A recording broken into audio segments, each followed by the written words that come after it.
Hello, story lovers. Welcome back to my channel, Madly in Love, part 164.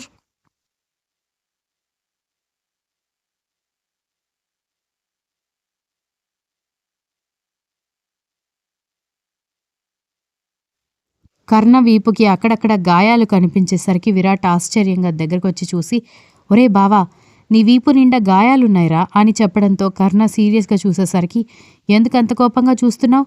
ఇప్పుడు దక్షకి నీకు ఎలాంటి relationship లేదు కదా, సో నేను ఇప్పుడు ఏ వరుసలతో పిలిచినా కూడా ప్రాబ్లం లేదు అని విరాట్ కళ్ళు ఎగరేసి చెప్పేసరికి కర్ణ ఏం మాట్లాడలేదు.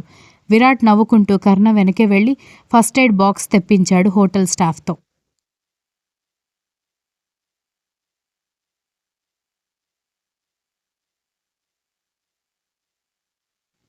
కర్ణ ఫ్రెష్ అయి వచ్చాక వెనక్కి వెళ్ళి ఆయింట్మెంట్ రాసి, రేపు ఉదయానికి తగ్గిపోతుందిలే, అయినా నువ్వు దేవుణ్ణి నమ్మవు కదరా, అలాంటిది 1000 పొర్లు దండాలు పెట్టావంటే చాలా ఆశ్చర్యంగా ఉందని అన్నాడు విరాట్. అలాగే ఆశ్చర్యపోతూ, రాత్రంతా కూర్చో, నాకు నిద్రొస్తుంది అంటూ కర్ణ నిద్రపోవడానికి బెడ్ మీదకి చేరగానే, ఇది అన్యాయం రా బావా, నీకోసం నిద్ర కాచి మరీ ఇక్కడ ఇంతసేపు కూర్చుంటే నువ్వు నాకు ఆన్సర్ చెప్పకుండా ఇలా నిద్రపోవడం ఏమాత్రం మంచి పద్ధతి కాదు అన్నాడు.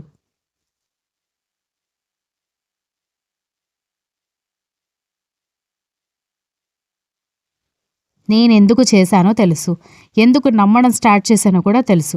ఆయన కొత్తగా నువ్వు ఆశ్చర్యపోవడానికి ఏముందిరా, కోటప్ప కొండలో కూడా మోకాళ్ల మీద పైకెక్కాను, మోకాళ్ల చిప్పలు పగిలిపోతేనే పట్టించుకొని నేను వీటికెందుకు బాధపడతానని అనుకుంటున్నావు?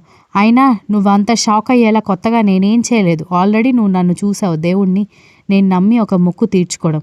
సో ఇప్పుడు నీ సిల్లీ క్వశ్చన్స్కి ఆన్సర్ చెప్పే అంత టైం నాకు లేదు, గుడ్ నైట్ అని చెప్పి నిద్రపోయాడు కర్ణ.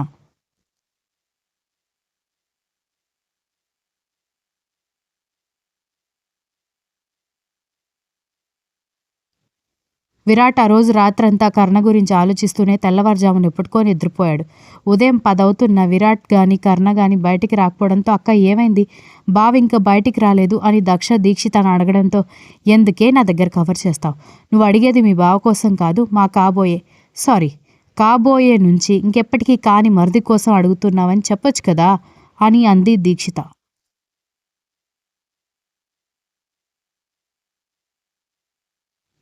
అక్క, నీకు ఈ మధ్య అధిక ప్రసంగం ఎక్కువైంది, అడిగిన దాని తప్ప పనికిమాలిన అన్నిటికీ సమాధానాలు చెప్తున్నావు. బావా ఆయన ఎందుకు బయటికి రాలేదు చెప్పు అనగానే, ఆయన ఇంకా ఆయన అని ఎందుకంటున్నావు అనగానే, అక్క అని దక్ష అరవడంతో, అబ్బా ఎందుకే అక్కని ఏడిపిస్తున్నావు అని రక్ష నవ్వుతూ చెప్పి, ఇద్దరికి జ్వరం వచ్చిందక్క అని చెప్పింది రక్ష.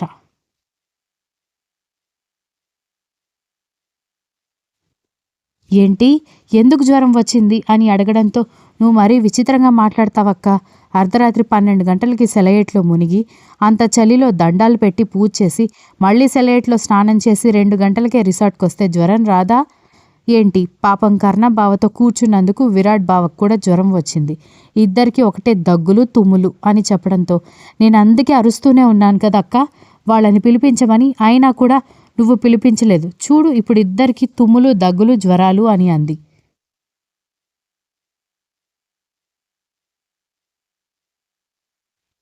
ఇది మరీ బాగుంది, ఉరుమురి మీ మంగళ మీద పడ్డట్టు దాన్నంటావేంటి అని ఇందిర రావడంతో, మరి నేను చెప్తే వినకుండా అక్క హాయిగా నిద్రపోయింది కదా అనగానే, నోరు మూసుకో చంప పగులుతుంది అంది ఇందిర కోపంగా.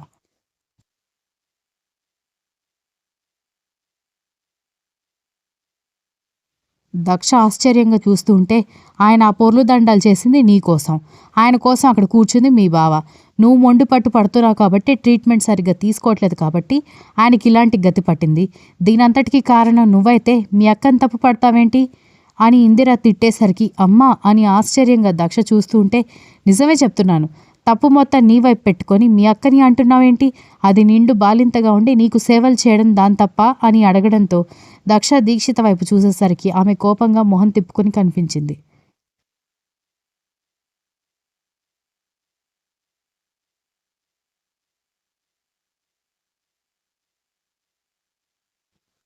ఎవరి తప్పులు వాళ్ళకి కనిపించవు అంటే ఏమో అనుకున్నాను కానీ, నిన్ను చూస్తుంటే అది నిజమే అనిపిస్తుంది. వెళ్ళి సెలయేట్లో మునిగి జ్వరం తెచ్చుకోమని మీ అక్క చెప్పలేదు, మీ ఫ్రెండ్కి వెళ్ళి తోడు కూర్చో అని మీ బావకు కూడా మీ అక్క చెప్పలేదు, వీటన్నిటికీ కారణం నువ్వే, నువ్వే సంతోషంగా ట్రీట్మెంట్ తీసుకుని కర్ణబాబుతో ప్రేమగా ఉంటే అసలు ఆయనకి ఇలాంటి పరిస్థితి ఎందుకు పట్టేది అని కోప్పడింది ఇందిర.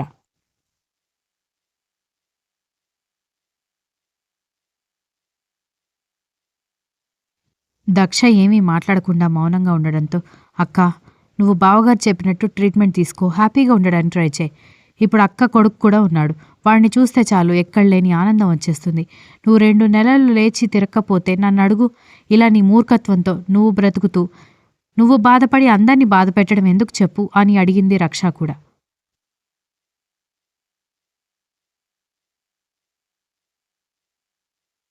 దక్ష ఏమీ మాట్లాడకపోవడంతో, అన్నయ్య ఏం చేసినా అది నీకోసమే వదినా. అసలు నువ్వనేదానివి ప్రాపర్‌గా ట్రీట్మెంట్ తీసుకునుంటే అన్నయ్య ఇంత శ్రమ పడాల్సిన అవసరం లేదు. అందుకే నువ్వెలాగా మాట వినట్లేదని దేవుడి మీద భారం వేస్తున్నాడు. లేకపోతే అసలు దేవుడి మీద నమ్మకం లేనివాడు అర్ధరాత్రి వెళ్లి సెలయేట్లో మునిగి పొర్లు దండాలు పెట్టడమేంటి అని చెప్పింది స్నేహ.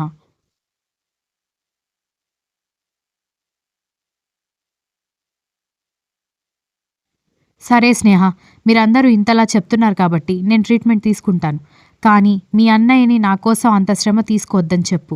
ఆయన ఇంకొకసారి ఇలాంటి పనులు చేయను అని చెప్తేనే నేను హ్యాపీగా ట్రీట్మెంట్ తీసుకుంటాను అని దక్ష చెప్పడంతో, అయితే ఆ మాట నువ్వే చెప్పు అంటూ వీల్‌చైర్ తోసుకుంటూ లోపలికి వెళ్తుంటే, లేదు స్నేహ నువ్వే చెప్పు అని అంటున్నా స్నేహ వినిపించుకోకుండా దక్షని కర్ణ దగ్గరికి తీసుకెళ్ళింది.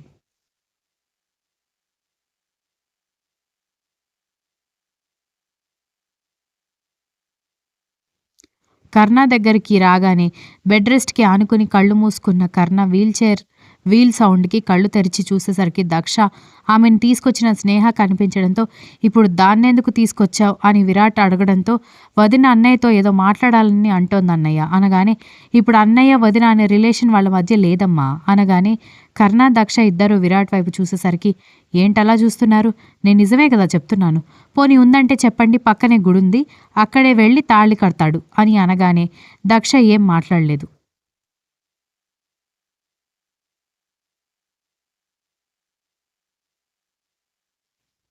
లేదు కదా!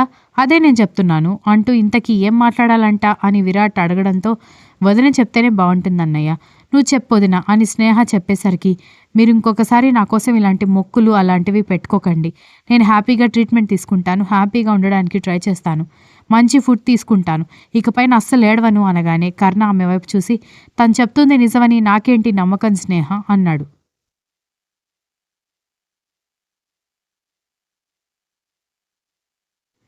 ఏంటి మీరు నన్ను డైరెక్ట్‌గా అడగొచ్చు కదా! అనగానే మా మధ్య రిలేషన్ పోయినట్టే మాట్లాడే చనువు కూడా పోయిందని చెప్పు. అలాగే తను చెప్పిన మాటలో నిజం ఎంతుందో నాకెలా అర్థం కావాలో కూడా నువ్వే అడుగు స్నేహ అని అడగడంతో, చెప్పొదినా అన్నయ్య ఏం చెప్పినా అది చేస్తానని చెప్పు అనగానే, చెప్తున్నాను కదా నేను ట్రీట్మెంట్ తీసుకుంటాను అని చెప్పడంతో, ఓకే. ఇక్కడ కొన్ని ఆయుర్వేదిక వైద్యశాలలున్నాయి. కేరళ వైద్యానికి ప్రపంచం అంతా పెట్టింది పేరు కాబట్టి కొన్ని రోజులు ఇక్కడే ఉండి ట్రీట్మెంట్ తీసుకోవాలి. ఉంటుందా అని కర్ణ మొహం తిప్పుకొని చెప్పడంతో, ఓకే మీ అన్నయ్య ఇష్టమని చెప్పు స్నేహ అని అంది దక్ష.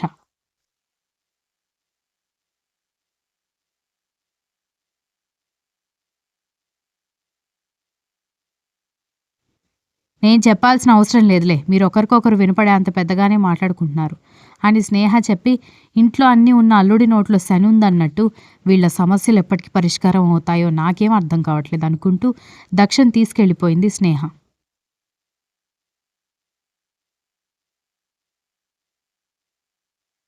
ఏంట్రా? ఆ హౌస్ కీపింగ్ అబ్బాయి చెప్పిన విషయం నేను నీకు చెప్పకముందే నీకెలా తెలుసు ఇక్కడ కేరళ వైద్యం గురించి? అంటే ట్రిప్ అనగానే నువ్వు ఒప్పుకుంది దక్షకి వైద్యం చేయించడం కోసమేనా? అని విరాట్ ఆశ్చర్యపోవడంతో కర్ణ ఒక స్మైల్ ఇచ్చి ఊరుకోవడంతో, అమ్మో! అమ్మో! నీ కడుపులో ఎన్ని కుట్రలున్నాయిరా స్వామి! నీ ఫ్రెండ్‌కి నువ్వు నిజాలు చెప్పట్లేదు. నిజాల సంగతి పక్కన పెట్టు. అసలు సీక్రెట్స్ మెయింటైన్ చేస్తున్నావా అని కోపంగా చెప్పడంతో, ఏడ్చి చచ్చింది చాలు గాని నోరు మూసుకోరా ముందు. అయినా అదేమైనా దైవ రహస్యమా నీ దగ్గర దాచానని ఏడ్చి చావడానికి? ఎవరికైనా ఇక్కడ ట్రీట్మెంట్ జరుగుతుందని తెలుసు. ఆ మాత్రం ఐడియా లేదా నీకు? అనగానే నాకేం తెలుసురా! ఏదో అందరికీ రిఫ్రెష్‌మెంట్‌గా ఉంటుందని మేం ప్లాన్ చేశాం. కానీ ఇంత పెద్ద షాక్ ఇస్తావని నాకేం తెలుసు అన్నాడు విరాట్.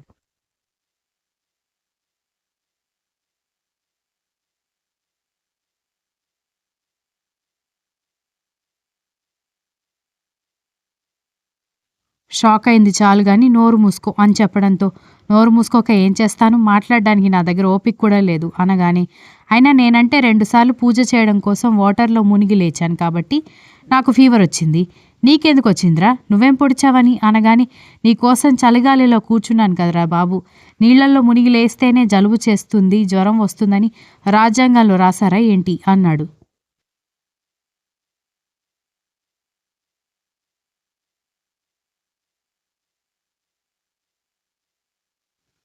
కర్ణ ఏం మాట్లాడకపోవడంతో, ఇదిగోండి ఇద్దరు బ్రేక్ఫాస్ట్ చేయండి, బ్రేక్ఫాస్ట్ చేశాక మెడిసిన్ ఇస్తాను అంటూ దీక్షిత రావడంతో ఆమె తీసుకొచ్చిన ప్లేట్స్ ఇద్దరూ తీసుకున్నారు. కానీ ప్లేట్లో కనిపిస్తున్న ఇడ్లీ అస్సలు తినబుద్ధి కాలేదు.